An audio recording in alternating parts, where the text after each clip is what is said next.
mismo los operadores de Wall Street han vuelto a construir la mayor posición en futuros de acciones estadounidenses de la historia. Más de 300.000 millones de dólares. Estamos en unos niveles completamente desorbitados. Ni siquiera lo vimos en el pico de la pandemia, esos niveles. No sé, me pareció muy extraño. No estoy viendo tanta fortaleza como nos están vendiendo muchos analistas. Yo ahí sí que es cierto que soy un poco reticente. Hay otro factor muy importante, que es que el mercado está descontando la victoria de Donald Trump. Y no solo la victoria, está descontando una barrida, es decir, que se va a hacer con la Cámara y con el Senado. Lo que dice BCA Research, que tenéis por aquí el gráfico, es: el mayor riesgo para el mercado alcista procede de Japón, que es lo que vimos en agosto también. Todos los indicadores en este momento están marcando un escenario recesivo y eso es un hecho. Es verdad que ese tipo de sustos y ese tipo de correcciones tan fulgurantes en poco tiempo, pienso que a poco que venga un susto grande, vamos a ver ese tipo de caídas, por desgracia. Y seguramente veamos recuperaciones muy en V también. Vamos a ir a un mercado en el que vas a tener que tener el corazón a prueba de bomba.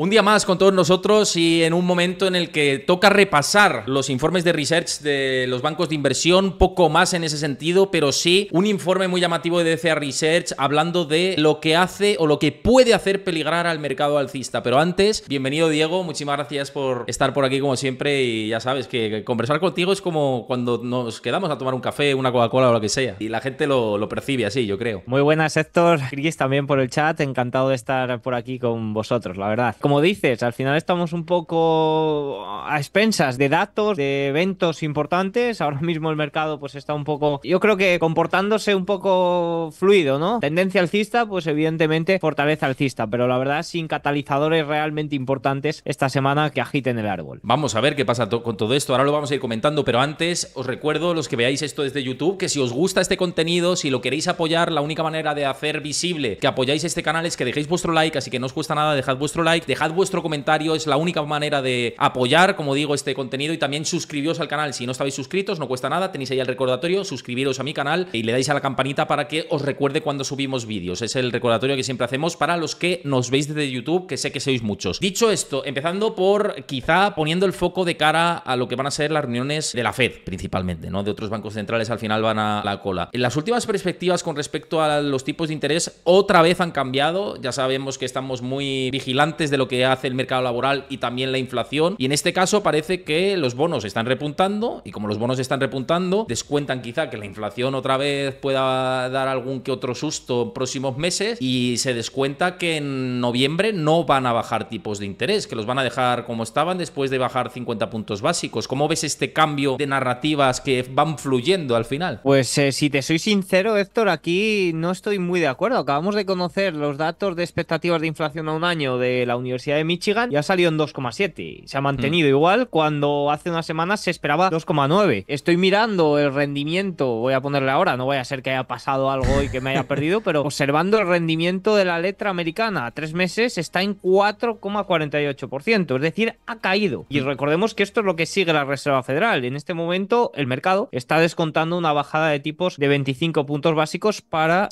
miércoles 7 de noviembre. Por tanto, yo esa narrativa que se comenta mucho, que hay muchos analistas comentando de que la subida de los rendimientos se debe a una reaceleración de la inflación o a que las expectativas han vuelto a reacelerar y están descontando que la inflación va a ser más elevada, no la termino de comprar. Y más si observamos datos de inflación del resto del mundo. Ojo con Canadá, porque hemos conocido que esta semana ha tenido que bajar los tipos 50 puntos básicos de forma abrupta. Hemos conocido el día de hoy también ventas minoristas mucho más débiles de lo esperado. Hemos conocido también cómo el Banco Central Europeo tuvo que bajar los tipos de interés 25 puntos básicos cuando antes no tenía pensado hacerlo. Hoy hemos conocido datos de inflación por el lado del productor en España inferiores a lo esperado. Es decir, se observan presiones deflacionarias prácticamente en todo el mundo y los datos conocidos en Estados Unidos lo que han sido ha sido un poco superiores a lo esperado, pero también es cierto que los datos de inflación siguieron esa tendencia desinflacionaria. Los datos de nóminas no agrícolas y de ventas minoristas tuvieron unos raros, vamos a decirlo así, ajustes estacionales, los correspondientes al mes de septiembre. Por tanto, tanto, vamos a ver si salimos de dudas al mes que viene, pero lo cierto es que yo no veo un riesgo, al menos con lo que tenemos ahora encima de la mesa, inflacionario. Fíjate, no, estaba repasando los datos que además he compartido por mis cuentas y efectivamente lo que daban es un 11% a no bajar los tipos, no a bajar los tipos, que lo he dicho al revés, pero correcto, sí que está correcto. La narrativa esa de los economistas y algunos analistas de Wall Street diciendo se puede reacelerar esto y tal, que es a lo que me refería y que por eso, sí, pues de cara a las futuras reuniones vamos a ver qué hacen. Sí que ahora mismo el mercado está hablando de una bajada en noviembre y quizá otra en diciembre de otros 25 puntos básicos, pero que va a depender. Yo creo que la lectura que hace sobre todo con el tema del paro semanal y que ayer también publicabas en tus redes, está ahí. Yo dije que con los, y creo que estuvimos aquí compartiendo visión, que con los huracanes se había diluido un poco el efecto de qué podía pasar con los datos estructurales de paro semanal y que ahora, una vez que se va superando todo esto, ese factor ajeno que pudo alterar los datos ya se va diluyendo. Vimos una semana de 258.000 peticiones iniciales de subsidio por desempleo cuando se produjo el huracán Helen, 242.000 la semana siguiente y ahora pues cae por debajo a los niveles que estaba previamente antes de los huracanes, con lo cual dentro del mercado laboral parece que la cosa está relativamente tranquila o digamos que en espera. Sí que, y estoy de acuerdo con la lectura que hacías también en ese análisis,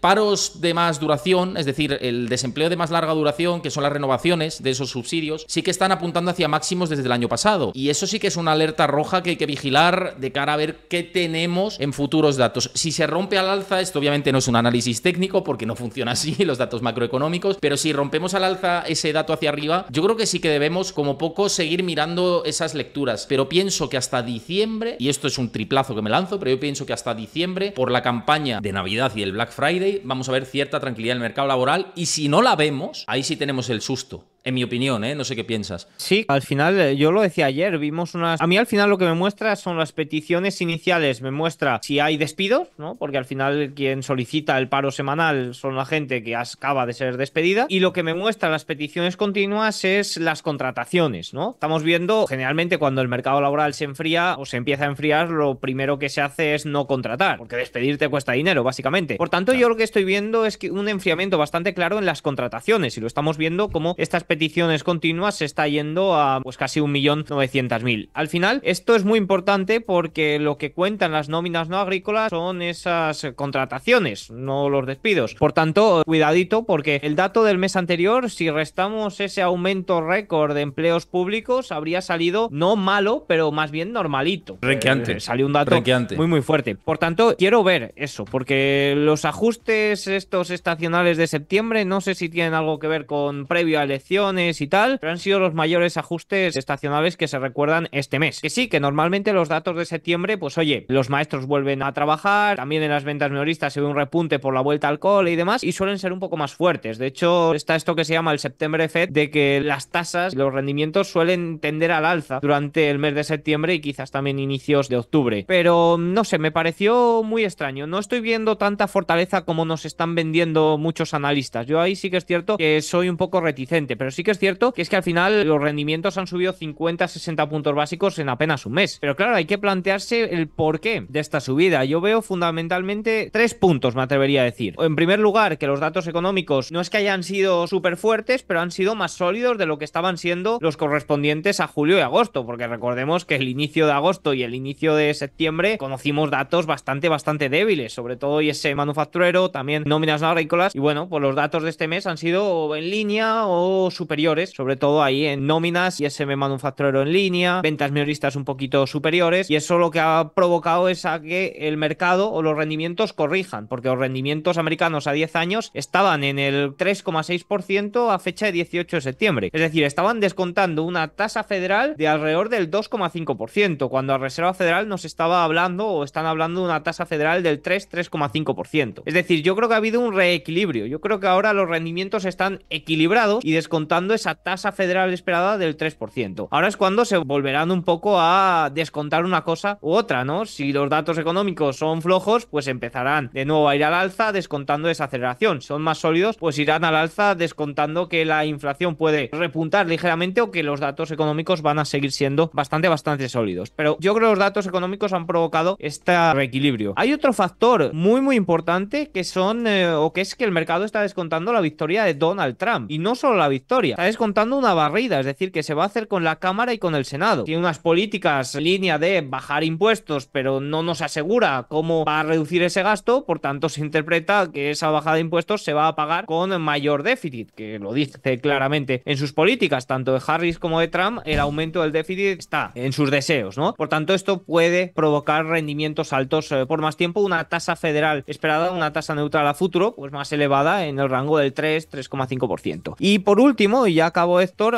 tenemos el factor también de que en el mes de octubre se da el cierre de libros de la mayoría de fondos mutuos. Creo que un 24% del total de activos gestionados por estos fondos vence a finales de octubre. Y bueno, pues solemos tener tanto en renta variable como en renta fija algunos movimientos extraños, ¿no? Pues quizás están vendiendo algo de bonos para luego recomprarlos, aprovechando caídas de los últimos años. No lo sé, no podemos traquear en este momento eso, pero es algo que sin duda hay que tener en cuenta. Hay otras cosas que te quiero comentar de mercados y que lo vamos a ver al final con gráficos para que la gente lo pueda entender un poco lo que estamos diciendo, y algunas señales que estamos viendo en los mercados y que son curiosas, además de lo que dices de los fondos de inversión tradicionales y los movimientos de cartera y los cierres que suelen hacer en octubre, y también pues cómo están posicionados ahora mismo los inversores. Vamos a verlo con gráficos directamente, dadme un segundito.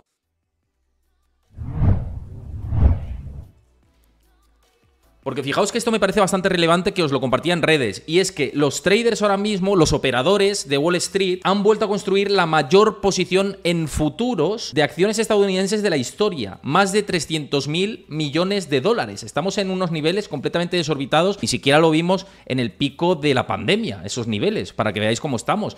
Esto vuelve a meter el debate que comentaba Yardeni esta semana atrás y que me hice eco en el programa de ayer, de que quizás estamos viendo una exuberancia irracional como vivimos en los 90 y de que estemos más cerca de hablar de burbuja. Él dice, estamos en una burbuja, y recordemos que Yardeni es de los más optimistas de Wall Street, si no decir el que más. Y él dice que el SP500 se va a ir a 8.000 puntos de aquí a un año y medio. Pero dice, ¿estamos en una burbuja?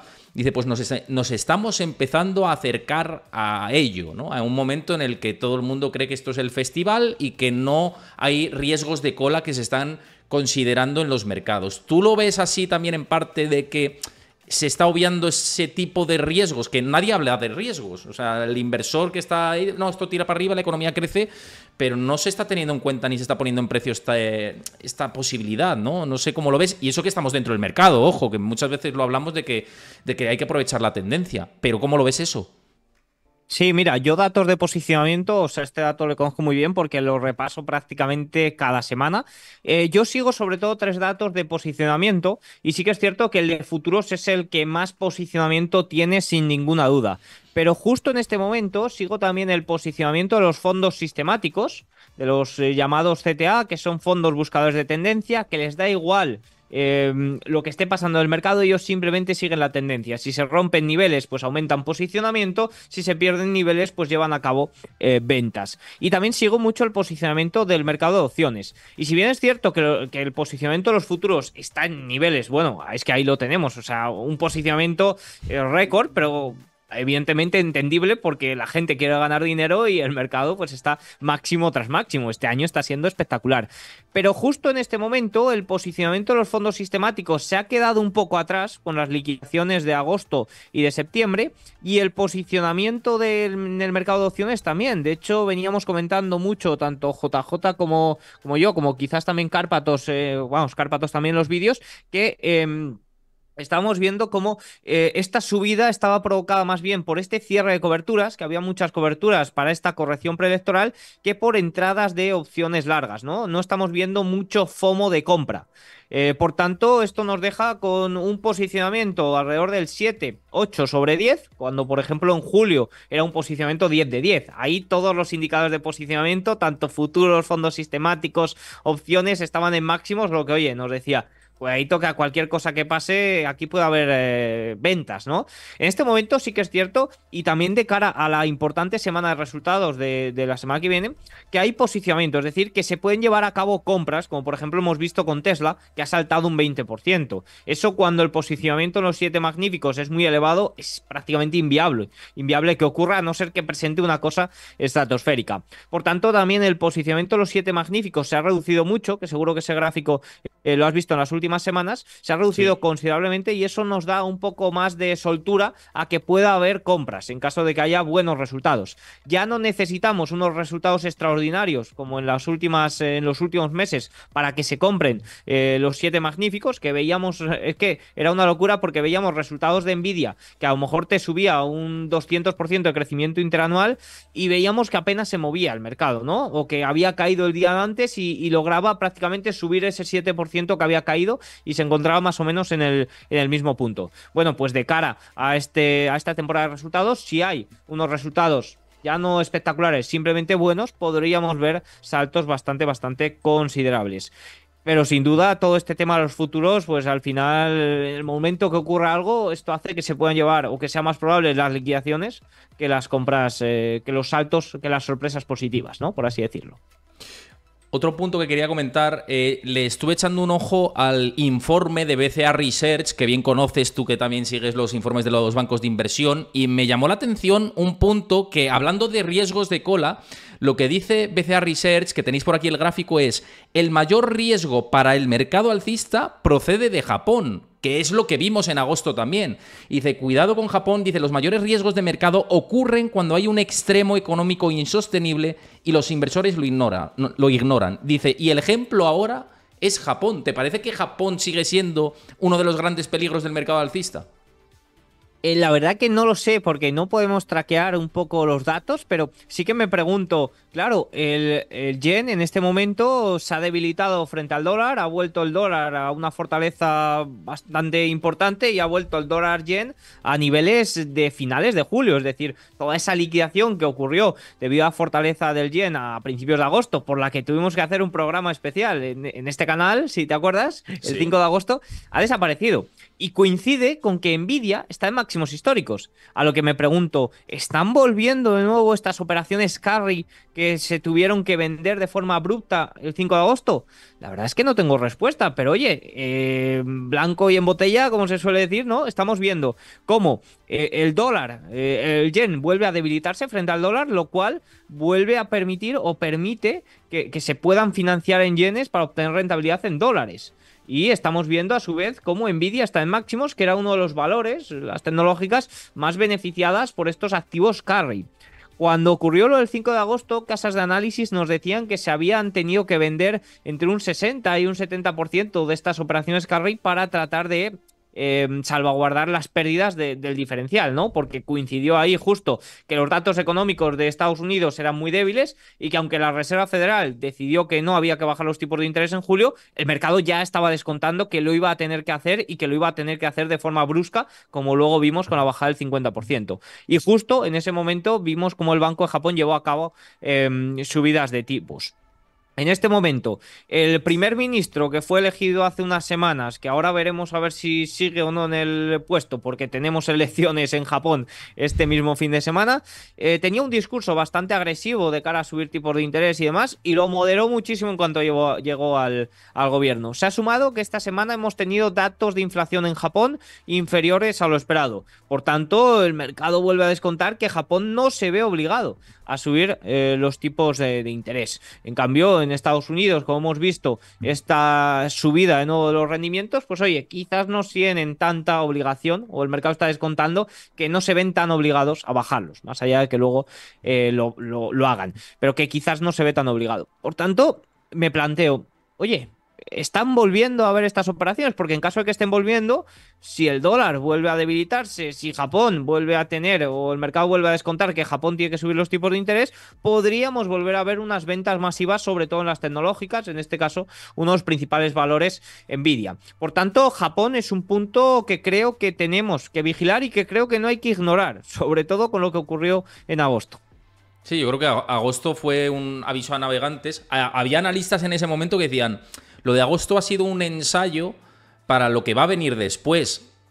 Yo esto no lo sé, eso es aventurarse demasiado. Pero es verdad que ese tipo de sustos y ese tipo de correcciones tan fulgurantes en poco tiempo, pienso que a poco que venga un susto grande, vamos a ver ese tipo de caídas, por desgracia, ¿eh?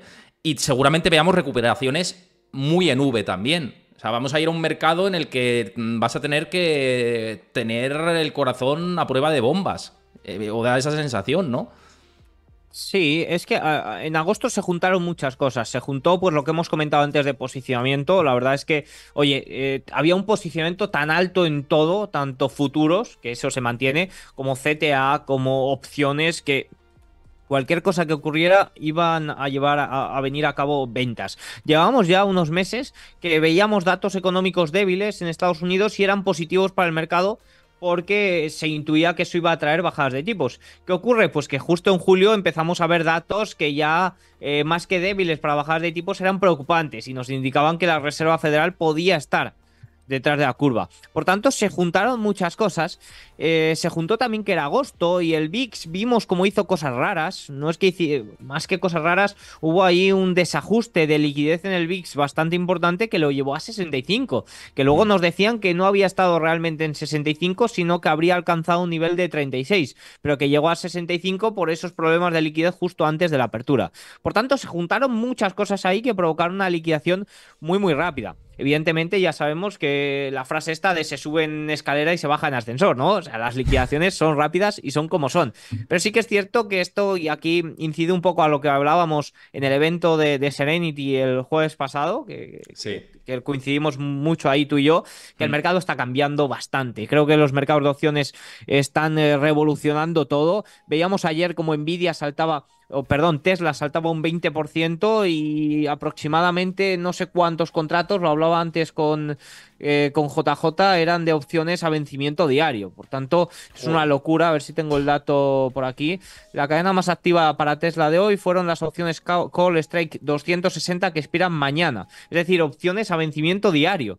O sea, el mercado se está volviendo frenético total, todo cambia muy rápido y no sé si lo has visto, pero quieren oficializar el pre y el aftermarket, que lo han anunciado el día de hoy. Ya, Eh, bienvenidos al casino, Diego. ¿Eh? pues, sí, bueno, yo ese rango horario lo veo bien casi porque Sí. ya prácticamente se puede negociar en él, ¿no? O sea, Sí, pero era de como una más, forma un más. poco rara, algunos bloques tal, pero ya casi se puede negociar. Pero incluso llegaron a decir que negociara 5 días seguidos o 24/7 todo el tiempo con el mercado Sí, que cripto. incluso los fines Pues de bueno, semana se llegó a hablar. Y dices, hostia, ya sí, hasta sí, los fines sí. de semana, vamos.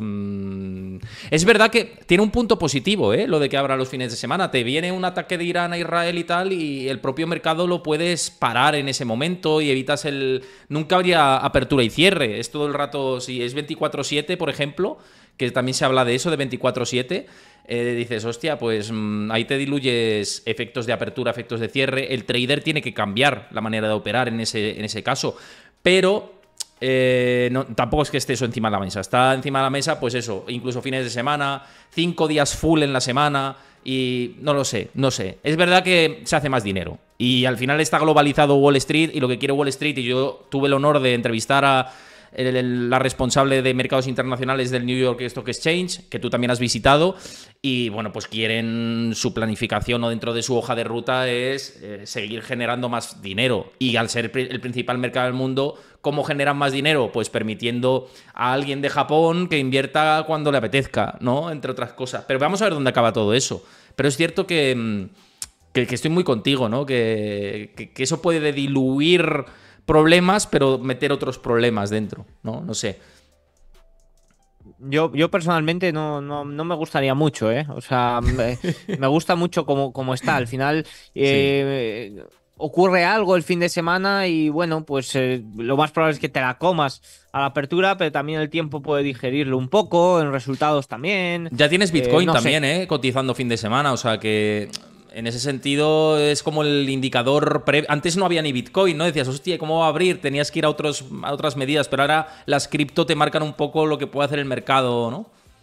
Sí, sí, totalmente. No sé, pero bueno, yo creo que eso es un cambio, pero yo creo que las opciones y más las opciones a vencimiento diario, sí que es cierto que están cambiando mucho el dinamismo del mercado. Estamos viendo correcciones muy rápidas, sobre todo recuperaciones más rápidas, recuperaciones en V totalmente. Parece Totalmente. que desde la pandemia nos hemos acostumbrado a esas recuperaciones en V y en ningún momento va a haber lateralidades abajo. Evidentemente, el primer rejón de todo esto vino el año 2022, que la primera la primera recuperación que hubo en la caída del año 2022, pues nos dimos cuenta que no había que comprarla, ¿no? Que la comprabas y seguía cayendo aún más, y ese año sí que fue un poco escarmiento para todos los que nacimos o vimos sobre todo cómo en el año 2020 finales y 2021 se podía hacer dinero muy fácil. Pero el dinamismo, el mercado está cambiando mucho, y creo que los mercados de opciones tienen mucho que ver. Y hablando de expectativas de mercados y de economía, estas últimas semanas también se ha publicado la encuesta de gestores de fondos de Bank of America. Y hablando de cómo está la situación de Estados Unidos, que lo comentábamos antes, fíjate los resultados que vemos en la encuesta gestores de fondos de Bank of America, que ahora mismo el 8% dice aterrizaje forzoso, y el resto, que estamos hablando de un 92%, te dicen o no aterrizaje o aterrizaje suave. Estamos en los mismos niveles de abril de este mismo año, más o menos, si medimos aterrizaje suave y aterrizaje forzoso, y estamos en quizá la mayor complacencia y escenario súper idílico de este ciclo, ¿no? Ahora poca gente te va a hablar de que hay un aterrizaje forzoso, ni siquiera nosotros que hemos hablado de esta posibilidad en 2022 y 2023, ahora ni lo estamos considerando como la principal opción de aquí a los próximos 6 meses, salvo que venga un evento crediticio o algo del estilo, ¿no? ¿Crees que también estamos yendo un poco a la contra con esta lectura que estamos haciendo? O sea, porque igual que el año pasado, igual nos adelantamos por lo que apuntaban los indicadores, ahora igual también tenemos que reflexionar que no hay que descartar cualquier camino, ¿no? A ver, es que al final todos los indicadores en este momento están marcando un escenario prerrecesivo, y eso es un hecho y son datos y no se puede ocultar. Lo que pasa es que yo pienso que los indicadores pues tienen que adaptarse al nuevo mundo, tienen que adaptarse a los estímulos fiscales y monetarios, tienen que adaptarse a estos déficits, ¿no? Yo sigo teniendo sobre la mesa o planteando ahí el tema de un hard landing, ¿no? De un aterrizaje brusco. De hecho, si quieres cubrirte un poco ante esto, una de las mejores opciones puede ser bonos. Creo que decía Gustavo en el vídeo que subiste ayer a YouTube, no sé cuándo habrá estado en el canal, supongo que el martes, que ahora mismo el punto de equilibrio o que puede ser un buen punto, y yo creo que en este momento bonos, ahora con esta subida, en caso de querer cubrirte un poco ante este posible aterrizaje fuerte, en este momento sí, en el momento donde el rendimiento a 10 años está en el 3,6, no, porque ya lo ha descontado todo, pero en este momento que está de nuevo un poco en ese equilibrio de la tasa neutral, pues si crees que va a haber un aterrizaje duro o que los datos económicos se van a desacelerar, puedes cubrirte un poco con eso.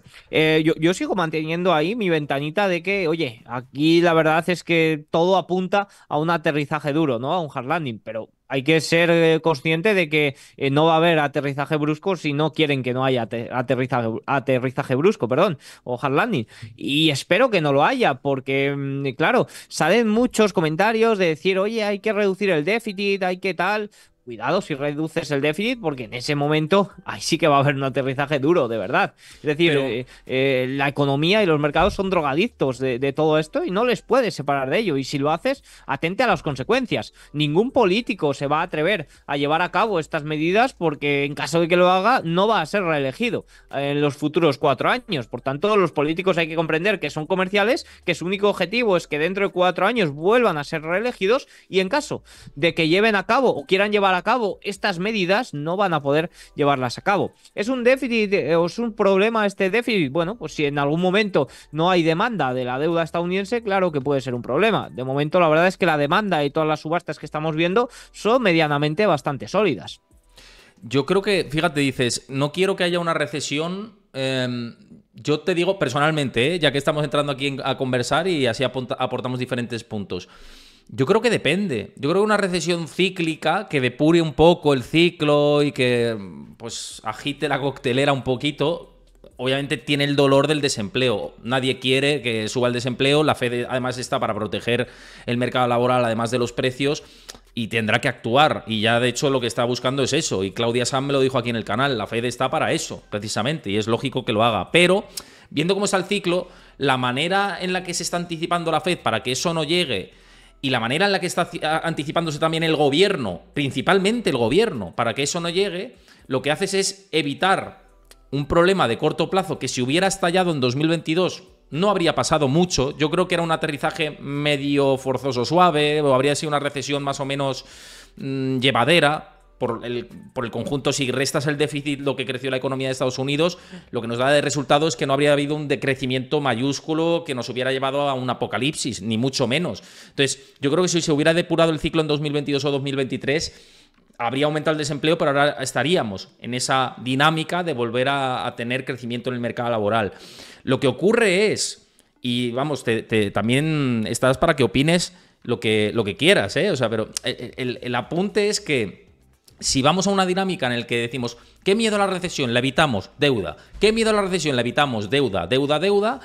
Uno, creas un empobrecimiento a largo plazo mayúsculo para la población, un mayor aumento de la brecha de la desigualdad, y eso es un caldo de cultivo para el estallido de una crisis, quizá no financiera, pero sí social, que eso puede tener repercusiones muy severas. Y dos, si te estalla de nuevo la inflación, porque vas a una dinámica en la que la oferta monetaria va aumentando y aumenta la oferta monetaria, y también dependiendo de cómo esté el esquema global, pues aumenta o presionas a la inflación, pues muchos repuntes de inflación y lo que digo, empobrecimiento, crisis social y dificultades. Y al final, ¿qué ocurre con todo eso? Que estalla. Y estalla que, lo que hablabas antes, no hay demanda de deuda. Y van a decir, bueno, no pasa nada, la compra del Banco Central, si lo hemos visto, QEs ilimitados y aquí festival hasta que no se pueda. Pero claro, el tema es que van a hacer el resto de países, si van a hacer lo mismo, si te quedas como un paria a nivel internacional porque hay otras potencias que quizá tengan más margen de maniobra con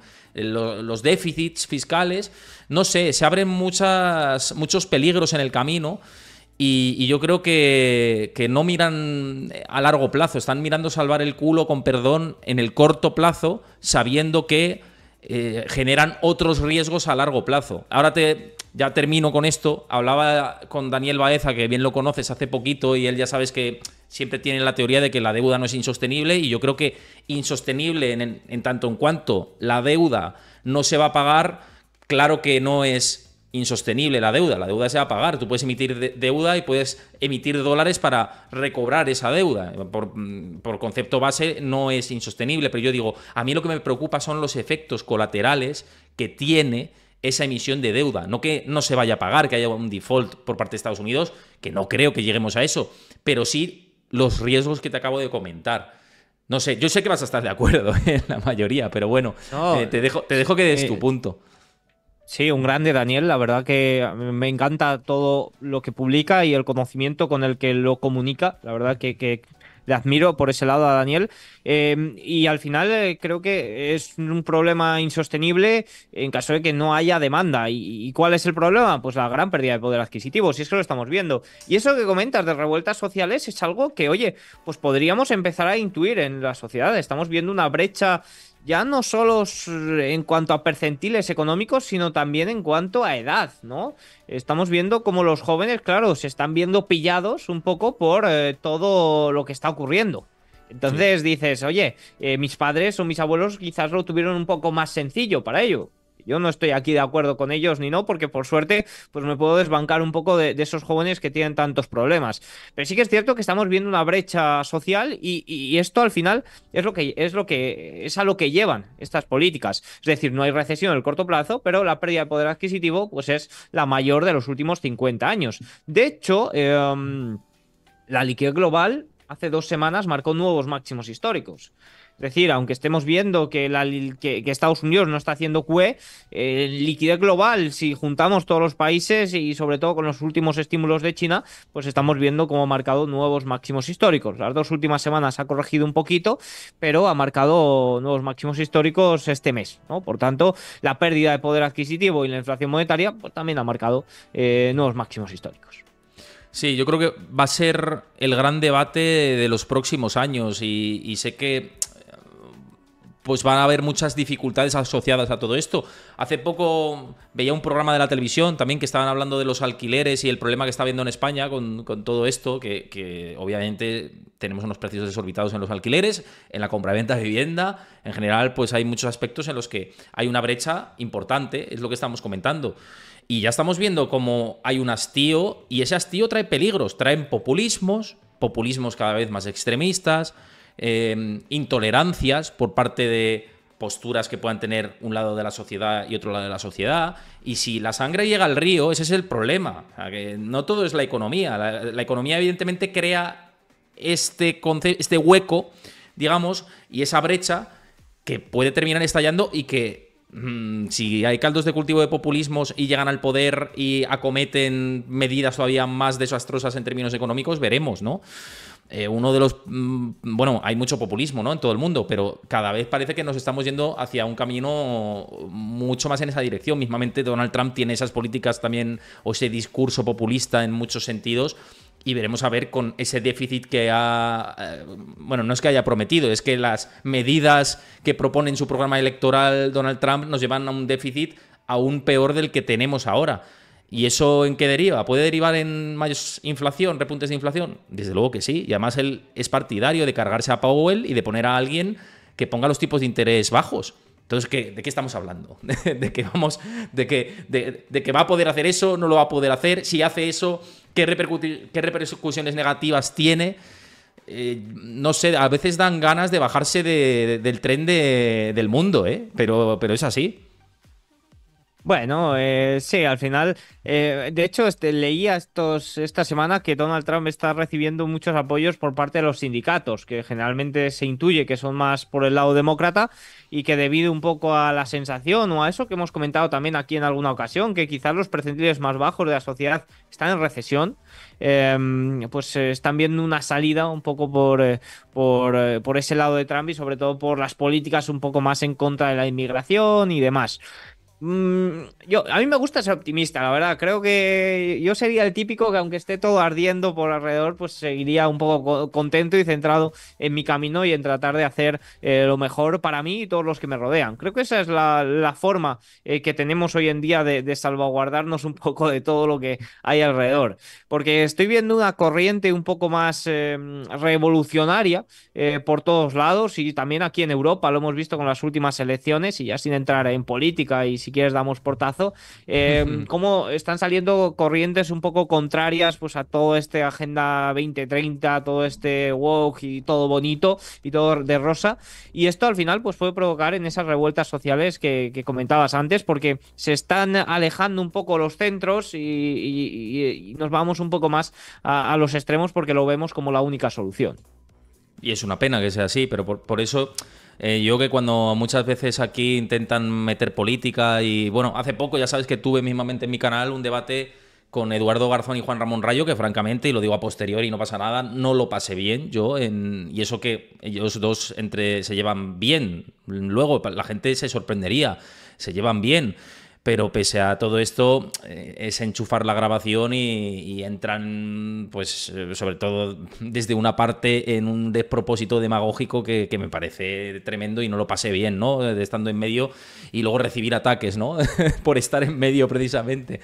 Entonces, no sé, viendo todo eso y con esa experiencia que te digo del debate, que es por lo que lo sacaba, me da la sensación de que estamos yendo a cada vez peor y de que si hay una alternancia en el poder, sea en España, en Estados Unidos o donde sea, no me parece que vaya a haber solución porque los discursos son cada vez más extremos, ¿no? Y no hay una neutralidad, no hay alguien que te esté hablando de solucionar los problemas reales a largo plazo, no hay una estructura de hacia dónde va la Unión Europea, es todo corto plazo. Mismamente lo de la vivienda que te comentaba antes, ¿qué partido ha cambiado la dinámica de la vivienda en España? Los dos que han estado alternados en el poder han hecho exactamente lo mismo, nada, porque tienes que legislar de cara al largo plazo y como no sabes si vas a estar 4 años más en el poder, pues dices, bueno, pues no construyo vivienda o no liberalizo para que se construya más o 1000 medidas que se podían haber hecho, ¿no? Entonces, como no se piensa en una estructura de país a largo plazo, y no te hablo de España ya, también te hablo de la Unión Europea o Estados Unidos y tal, pues yo creo que estamos en un proceso de revolución tecnológica, pero de involución filosófica y ética, me da la sensación. Y esto no sé a dónde nos va a llevar, pero también los inversores tenemos que lidiar con ese escenario que se nos viene, que parece que no es así, la gente en el chat también está hablando por ahí, pero yo creo que tenemos que tener en contexto que vamos a lidiar con momentos en los que va a haber sustos, porque vamos a más populismos, y hay que saber operar entre sustos y entre temores, ¿no? Sí, y al final cada vez pues reacciones más rápidas, que es un poco lo que estamos viendo. Tanto el mercado decimos que ha cambiado con este dinamismo de las opciones, pero todo ha cambiado. Ahora mismo nos gusta lo inmediato, queremos que si nos pedimos algo por internet esté en casa mañana y todo esto, pues también está cambiando un poco la sociedad. Yo no sé si te lo comentaba a ti, Héctor, yo soy de los que Sí. piensa que el cambio, o ha habido un cambio social y económico y de todo muy grande en los últimos años. Creo que entre el 2000, o soy los que piensa que entre el 2007, 2008 y el año 2016 ha habido una revolución muy fuerte, cogiendo teléfonos, cogiendo todo. Cómo está en juego el Internet, que no sé si la inteligencia artificial con las revoluciones que plantea futuro puede suponer un cambio tan grande como fue todo esto. Pero sin duda, cómo avanza todo en los últimos años da para pensar. Decía por aquí Absolute en el chat, dice Diego, ábrete canal de política, el mundo lo necesita. No creo que Diego esté en esas, francamente, ya te lo digo, que lo conozco bien. No. Vi a Rayo ayer cómo tardó 0, en hacer el vídeo de Rejón y pensé yo, digo, "Buah, yo es que habría hecho lo mismo si me dedicara a lo que se dedica". Claro. Hombre, Rayo sí que bebe mucho de eso, la verdad. Sí, sí. Mira, Iván del Rosal decía, más deuda y al final paga el pato la gente de a pie con la inflación. Es que es justo tal cual. Es que es el impuesto de los pobres, la inflación. Es así. Claro, y de hecho, uno de los puntos que quizás se debe de plantear a futuro es convivir con una inflación más elevada para que esa inflación silenciosa pues ayude un poco a reducir el déficit. Bueno, evidentemente esto sería un planteamiento que no sé si gustará mucho a los responsables, porque a lo mejor no gusta tanto a la sociedad, pero oye, el convivir con una inflación de un 2,5, 3% y tratar que así se reduzca un poco ese ratio deuda-producto interior bruto, pues bueno, puede ser un poco interesante. Lo vimos, por ejemplo, en España en el año 2022, cómo cayó Sí. ese ratio. No Yo sé, creo, son fíjate, planteamientos que pueden estar bien o pueden dar cierta solución a cambio de una pérdida de poder adquisitivo de, como no, los ciudadanos. yo fíjate, creo y voy más y apuesto más como si estuviera en el casino y que a los estados si tienen una inflación entre el 3 y el 4 más o menos lo sienten hasta atractivo. Por encima del 4 ya es trituradora de gobiernos. Pero entre el 3 y el 4 bueno, les sirve para reducir deuda, se pueden seguir endeudando, mantener la máquina abierta. Es el sueño mojado de los estados. Por encima del 4 ya peligro. Pero ellos sí están en el 3,5. Por ahí está el punto en el que les gustaría para mantener el nivel de deuda y demás. Sí, porque es que al final vamos camino a tener cada vez más empleos públicos, vamos camino a que el peso del Estado va a ser cada vez mayor y eso pues al final va a provocar que prácticamente todas las economías occidentales tengan una deuda desorbitada. Y es algo que no se puede frenar. Es que, repito, esos comentarios y aquí esto creo que sí que lo dice mucho Daniel, estos comentarios de reducir déficit o de tratar de hacer todo posible por reducir déficit, lo que vas a hacer es provocar una recesión y quizás bastante contundente, porque el mercado y la economía es drogadicto de todo ello. Sí, ¿no? Y por eso también decimos el tema de la protección de cara al futuro y la apuesta estructural por el oro, que ya sé que tú también eres favorable al metal dorado, ¿no? Pero es cierto que estamos en un ciclo de destrucción monetaria o de inicio quizá de destrucción monetaria que se puede asemejar a momentos del pasado y que los superciclos del oro que hemos tenido hasta ahora, dos recientes en la era moderna, que son en los años 80 y después antes de la crisis del 2008, yo pienso que estamos en un superciclo del oro, sinceramente, por el contexto al que vamos. Si empezamos a ver que los bancos centrales actúan de manera diferente y los gobiernos se calman un poco en ese papel de emisión de deuda, ahí el oro yo creo que empezará, hablo de estructura a largo plazo, a cambiar la tendencia, pero mientras que no sea así, el ciclo del oro va a seguir, en mi opinión personal, y yo sé que también tú vas por esa misma vía, ¿no? Sí, en el corto plazo nadie sabe. Sí que es cierto que no está muy abarrotado en el mercado de opciones. Eso significa que hay margen para más, pero bueno, en el corto plazo, la verdad, que nadie sabe. Lo que sí que me atrevo a decir en el corto plazo es que si no ha corregido ahora con la gran subida que han tenido los rendimientos, veo muy complicado que corrija cuando los rendimientos tiendan al alza. Eso sí que debo decirlo, pero a medio o largo plazo, la verdad que pienso que el oro es un poco cobertura frente a todo esto. y mientras que no cambie, va a seguir siéndolo. Evidentemente, si llega un periodo en el que se plantean un poco las cosas, pues ahí el oro podría corregir. Pero mientras tanto, muy filosofía Gus. Pero es que, no, pero total, vamos, hay que sumarse. Yo llevo en ese barco, ya lo sabes, también 2 años y medio y la Sí, verdad sí. que la cartera iba bien, la cartera iba bien. Pero te iba a decir con respecto al oro que encima tienes a los emergentes y a los principales países del BRICS, las potencias de estas regiones, de estos países, que están haciendo una acumulación de oro como si estuvieran jugando al Age of Empires, ¿no? Cuando acumulas ahí oro para luego construir algo mucho más grande. Con esa dinámica en el que hay una guerra abierta comercial entre Estados Unidos y China, Estados Unidos y Rusia, Occidente en general y los países que se pueden enmarcar dentro de los BRICS, pues el oro es el protector de todo esto. O sea, siempre lo ha sido históricamente. Sí, sí, totalmente. Además, en este momento sí que es cierto que estoy viendo o encontrando un poco más de momentum en la plata. Sobre todo lo llevo viendo ya unos cuantos meses y vimos como la semana pasada por fin se disparaba casi un 10%. Por tanto, la verdad que ambos, junto con Bitcoin, soy muy pro ellos. No, no, sí, completamente.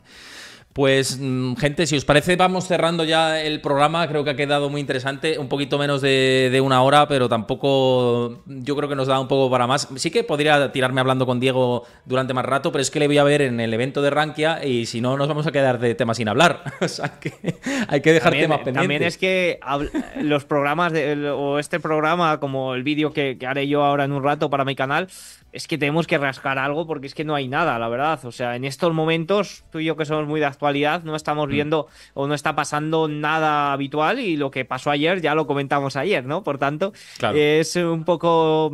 Estos días son un poco pues para sentar, para pensar sobre todo situaciones o para cargar algún tipo de estrategia. Por ejemplo, estaba viendo yo como lo que comentaba antes, como el posicionamiento de los 7 magníficos es un poco menor y de cara al resultado, pues en caso de que haya alguna sorpresa positiva, como por ejemplo en Microsoft, que está un poco rezagado y que el posicionamiento es menor, si hay sorpresas positivas en resultados, pues hay mayor probabilidad de sorpresa. Estos días yo creo que son un poco para esos planteamientos y asentar un poco todo lo que hemos conocido estas últimas sesiones y plantear lo que viene. Mira, una última pregunta antes de irnos, que nos decía por aquí Jokama que cómo vemos Bitcoin de aquí a final de año.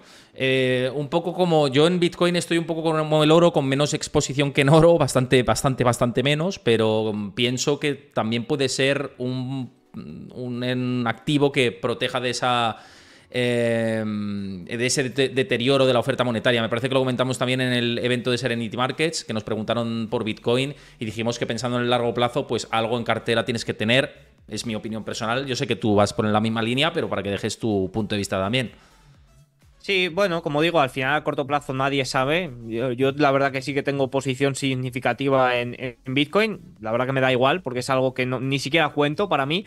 Pero sí que es cierto que de cara a final de año, si planteamos un poco que la liquidez neta de la Reserva Federal va a ir en aumento en este cuarto trimestre a nivel estacional, si contamos también que la liquidez global con todos estos estímulos de China y porque está en ciclo de expansión va a ir al alza, pues oye, podríamos decir que el principal catalizador del Bitcoin va a ir, o va a provocar que el Bitcoin vaya al alza. Por tanto, vamos a alcanzar los $70.000, pues oye, estamos ya casi en ellos, ¿no? ¿Vamos a alcanzar máximos históricos? Pues la verdad que no lo sé si los vamos a alcanzar este mismo año, pero bueno, también teniendo en cuenta un poco ese movimiento al alza que todos los analistas están planificando en el S&P 500 de cara a los 6.000 puntos o 6.200 para final de año, pues oye, el Bitcoin debería de verse acompañado también. Creo que lo vamos a conseguir, esos máximos históricos de nuevo. ¿Cuándo? Pues la verdad que no lo sé, tampoco es algo que me quite el sueño, pero bueno, creo que posibilidades hay muchas de que se logre este año 2024. Pues ahora sí, que nos vamos a quedar con todo esto. Muchísimas gracias a todos. Espero que paséis muy buen fin de semana. Que si os ha gustado el vídeo, como os he dicho antes, ahí abajo comentario, me ha gustado, lo que sea. Dejáis vuestro like, que es para apoyar el canal. Y suscribíos al canal los que no lo conocíais y si os ha gustado este contenido. Y también, bueno, pues si no estabais suscritos y me veis habitualmente, pues suscribíos, que no os cuesta nada. Le pincháis ahí, os suscribís. También al canal de Diego. Visitad el canal de Diego Puertas, Mr. Puertas, que sube contenido diario, muy recomendable. Así que ya sabéis, lo tenéis que seguir. En nada os anuncio la parrilla la próxima semana. Si no hay alteraciones en el camino, que ya sabéis que estoy a punto de ser padre y pues en cualquier momento cancelo la parrilla, pero os lo anuncio por redes, así que estad pendientes. Un abrazo, muy buen fin de semana a todos. A Diego, gracias como siempre por prestarse por aquí. Nos vemos en un ratito en persona y lo dicho, buen fin de semana a todos.